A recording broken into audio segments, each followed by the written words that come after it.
This episode of Trifles is made possible by listeners like you, who support us on Patreon and Substack. To learn more, go to patreon.com/trifles or trifles.substack.com.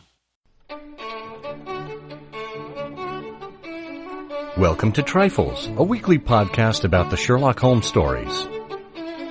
It is, of course, a trifle, but there is nothing so important as trifles. Yes, the colorman was retired, the three-quarter was missing, and the client was illustrious, but there are so many other details to pick apart in the stories. Pray, be precise as to details. You know the plots, but what about the minutiae? Have you ever wondered why Sherlock Holmes had 3 different colored dressing gowns? Or what a Crockford is? You are very inquisitive, Mr. Holmes. It is my business to know what other people don't know. Scott Monty and Burt Wolder will have the answers to these questions and more in Trifles. The game's afoot. Episode 369, Hosmeric Hypocrisy. Hello and welcome to Trifles, the Sherlock Holmes podcast where we look into the details in the Sherlock Holmes stories. I'm Scott Monty. I'm Burt Wolder. And gosh, this is a conundrum for me. Usually I tie my greetings into the title of the show, Burt, but yes, I can't ask you how Hosmeric you might be feeling because that's kind of odd. And I don't feel as if I should ask you how hypocritical you are. So how are you? Well, I'm fine. You could have asked me, derivatively, how hippopodical I was, and I would have. I don't know what I would have said. No. I don't do derivatives that well. Math was not my strong subject. Well, look at the financial crises you've avoided by not doing derivatives. We should actually issue a derivative associated with the content of Trifles. I don't know how we can monetize that. Let me get hold of an investment banker. Hold on a minute. There must be one here somewhere. Well, lest our listeners get a little derisive with us, let's just get into this. This is going to be an interesting episode because it is inspired by an actual set of trifles. And just so our listeners know, this entire show, the concept for this was spurred on by a couple of things. One, our listeners of our interview show, I Hear of Sherlock Everywhere, which is available for anyone to listen to across any platform. And that's like the car talk meets fresh air for Sherlockians. Those listeners indicated they wanted to hear more discussion of the stories. And at the same time, we are aware that a longtime Sherlockian by the name of Bill Hyder from Baltimore has been providing an insert for some decades into the dinner program of the Baker Street Irregulars annual dinner. And his insert is on a half sheet of stiff cardboard, and it's simply called Trifles. And it was Bill's indication to just write a few paragraphs each year to give us something to think about, something that is just a trifle. So it is thanks to Bill's creativity that this show came about. So we thought, like we did last year with the very first episode not the first episode, but in the very first month of season 7, I think it was in episode number 317, we discussed one of Bill's trifles. So here we thought, thanks to Bert's powers of observation, that we would do the same this year with Bill's latest trifle. So what is it, and why should it be interesting to us? Oh, it's a great observation by Bill. And as you say, this was just in his souvenir for the most recent Baker Street Irregulars dinner. He writes, in A Case of Identity, Sherlock Holmes came down hard on James Windibank, telling him there never was a man who deserved punishment more, and threatening to give him a few licks with a hunting crop. But Bill goes on and says, well, wait a minute, what had Windibank done?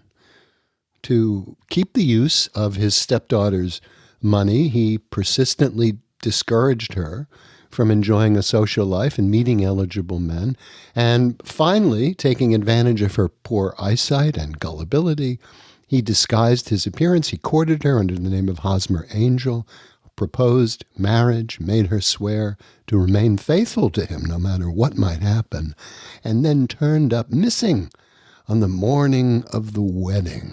Well, that is indeed kind of caddish behavior. Obviously, Mary Sutherland didn't really have anyone else to turn to in this instance. But this is one of those cases.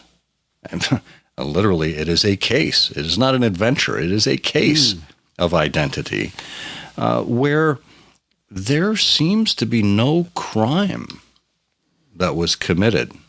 One of those few Sherlock Holmes stories where there's no crime. And Holmes is engaged for his ability to figure out these so-called locked room mysteries, or in this case, the unlocked four-wheeler mystery. As Hosmer jumped into one side of the carriage and outside of the other to escape Mary Sutherland. Well, it's interesting, too, because while clearly this behavior on the part of Windibank is reprehensible, and his treatment of his stepdaughter is awful, obviously, two things. One is considering, the sad position of women in the Victorian age, their inability for most of them to earn property, the fact that few went to extensive education, that and we see this over and over again in women in the world of Sherlock Holmes who become governesses, who try to find ways to have an independent life and an independent means. And the only thing supporting poor Mary Sutherland is, this is her money, but, basically her inheritance. So unfortunately, it's not atypical. And we have many other cases in the world of Sherlock Holmes where daughters who were about to come into a livelihood were put under considerable pressure by step-parents who were eager to maintain access to those funds. So again, not even in the world of Sherlock Holmes is it all that unfortunately unusual, which is not to say it's condoned, but on the other hand, the second thing is Windibank has contributed to create a very interesting puzzle and problem for Sherlock Holmes to solve. The case of the disappearing suitor, the empty cab. It's a remarkable event, and that, of course, is what drives Mary Sutherland to Sherlock Holmes in the first place. Yeah. So on the one hand, he could be, parenthetically grateful, I suppose, in a bizarre way to Windibank for giving him something to work on. That is true when you think about it that way. But, we did a whole series back in season 4, and we'll have links to these in the show notes, on exactly what was going on with women in the canon. It was a 4-part series, and I think it was spurred on by the Sherlock Holmes Journal. We did the first episode was Women of Influence. That was episode 185, and then we did the Working Girls in episode 190. And then Ladies of Title in episode 194. And finally, The Victims in episode 199. And I think this clearly aligns under that last title. Women who did not have their own agency and who were victimized by unscrupulous cads, as opposed to scrupulous cads, I suppose. Dare I repeat myself. But this is not at all uncommon. As you say, women did not have control over their assets, over their personhood at the time. And there were plenty of people who were willing to take advantage of that, from Grimsby Roylott to Jeffro Rucastle to James Windibank here. So, and I think Holmes had just about enough of it. And perhaps it was, and I want to be careful here. Mary Sutherland did not seem like the type of woman who would have suitors throwing themselves at her, shall we say. So perhaps mistreating or maltreating this woman who possibly had no prospects was especially cruel in Holmes's eyes, and that's why he reacted the way that he did. Well, I think that that's very fair, but I know what our listeners are probably thinking of right now. They're saying to themselves, well, wait a minute, okay, so is the point of all of this that no real crime was committed, and considering all the other evils that happened to women in that age, wasn't atypical? I mean, is that really what we're talking about? Well, according to Bill Hyder, no, that's not really what we're talking about, because Bill has a very interesting observation to make. Yes, he does. And he says, he continues in his piece here, he says, ironically, the acts Holmes threatened to punish Windibank for, assuming a false identity, winning a young woman's affection, asking her to marry him, and disappearing, he later performed himself in Charles Augustus Milverton. Watson, always the gentleman, called Holmes out for this reprehensible behavior. Perhaps he should have also taken a hunting crop to him.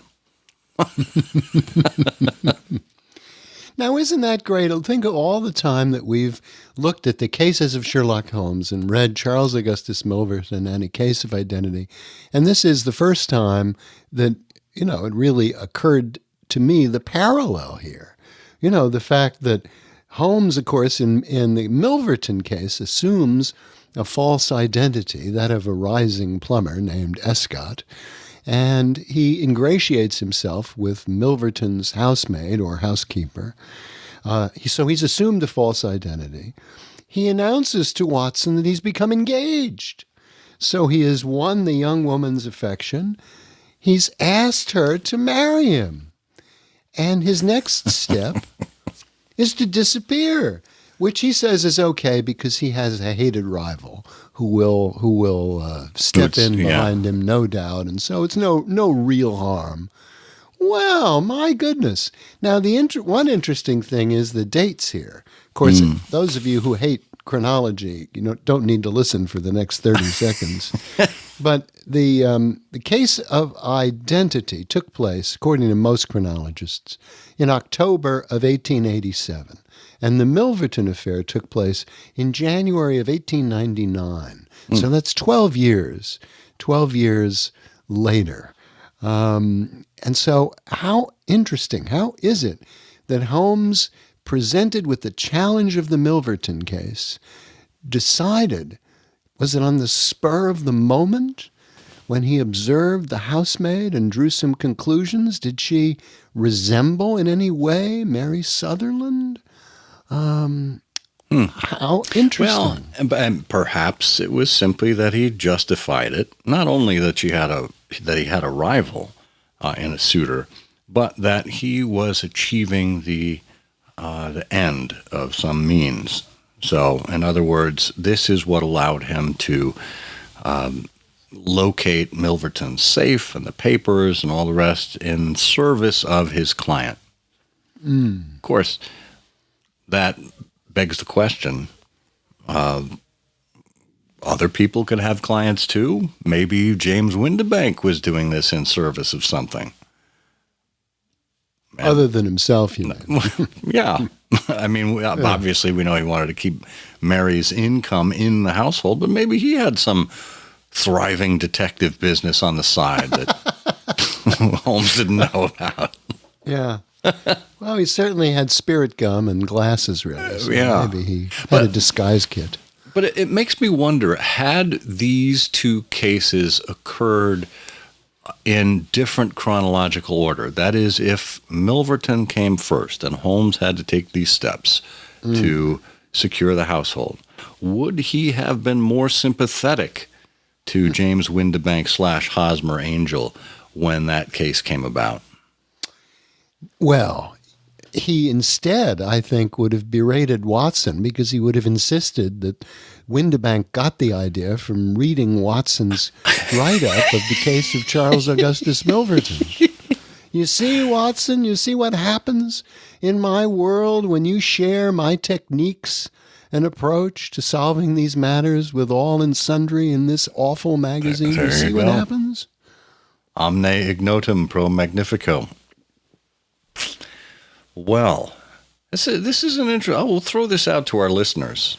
You know, was this hypocrisy on Holmes's part, holding Hosmer Angel / James Windibank to one standard and then allowing it to slip for himself, or was it simply in service of his work? Well, that's a very good question, but the one thing I also would add to that is what happened to the Sherlock Holmes who was so sympathetic when he encountered Violet Hunter, who was apparently being lured or finagled to some distant place by being offered too much money in some strange circumstances. And the Holmes who replied, "It's not a situation I should like to see my own sister in." You know, what happened to that Sherlock Holmes in the interval between his outrage at James Windibank in 1887 and his adopting of those techniques in 1899? More importantly, what happened to that sister? But that is just a trifle. It is, of course, a trifle, but there is nothing so important as trifles. Please join us again next week for another installment of Trifles.